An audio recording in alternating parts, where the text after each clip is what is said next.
ఎనభైకి వచ్చి 80 నుంచి ఎత్తిపోతారు.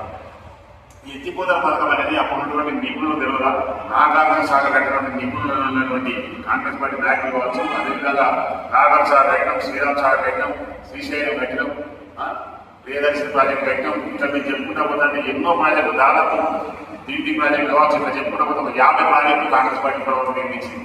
ఏ ఒక్క ప్రాజెక్ట్ అయినా ఫెయిల్ అయిందా? ఎందుకు కాలేదని సిమెంట్ పోసి బ్రహ్మాండానికి పెట్టి వాళ్ళు ఏమైనా కానీ ముసికే పూజ వచ్చి కట్టింది కాబట్టి ప్రాజెక్టు ఉండిపోయింది. అది కాళేశ్వరంగా కులేశ్వరం. దయచేసి ఇప్పుడు కూడా టీఆర్ఎస్ పార్టీ గుర్తుంచుకోవాలని విషయం చెప్తా ఉన్నాను. ఎందుకంటే వినోద్ కుమార్ గారు భేదాలే కాకపోతే ఏదంటే ప్రణాళిక సంఘం అధ్యక్షుడు కాబట్టి ఆయన కూడా ఏమైనా ఆమ్యాయంగా రావచ్చు. అందుకే 10 సంవత్సరాలు నోరుకోవడం ఇలా మన చొప్పని నియోజకవర్గం నుంచి మాట్లాడతాము. దయచేసి వినోద్ కుమార్ గారు మీరు భేదాలని తెలుసు, మీరు కమ్యూనిస్ట్ పార్టీలో పనిచేసిన తెలుసు, టీఆర్ఎస్ పార్టీ విధానకర్త తెలుసు. ఈ విధానాలన్నీ చేసి టీఆర్ఎస్ తెలంగాణలో కొట్లాడి కావచ్చు, కానీ తెలంగాణ కాంగ్రెస్ పార్టీ ఇచ్చిన తర్వాత 10 సంవత్సరాలు దోసుకుని టీఆర్ఎస్ పార్టీ నాయకులు కాదా అంటా ఉన్నా. ఇలా మీ ఆస్తులు పెరిగినాయి, మీకు రాజకీయం ఉన్నప్పటికీ పెరిగినాయి. లేకపోతే కేంద్ర వ్యాపారం చేసి వచ్చిందా? నాకు తెలియకుండా కేసీఆర్ గారు వ్యాపారం ఉందా, కేటీఆర్ గారు వ్యాపారం ఉందా, మీకేమైనా వ్యాపారం ఉన్నాయి? ఏ వ్యాపారం చేసి డబ్బు సంపాదించారు?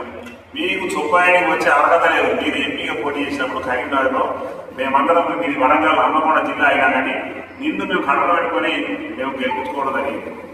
ఆ తర్వాత మీరు కాంగ్రెస్ పార్టీ తిట్టడం తప్ప ఉన్న ప్రభావం తిట్టడం తప్ప మీరు చేసింది ఏమున్నది?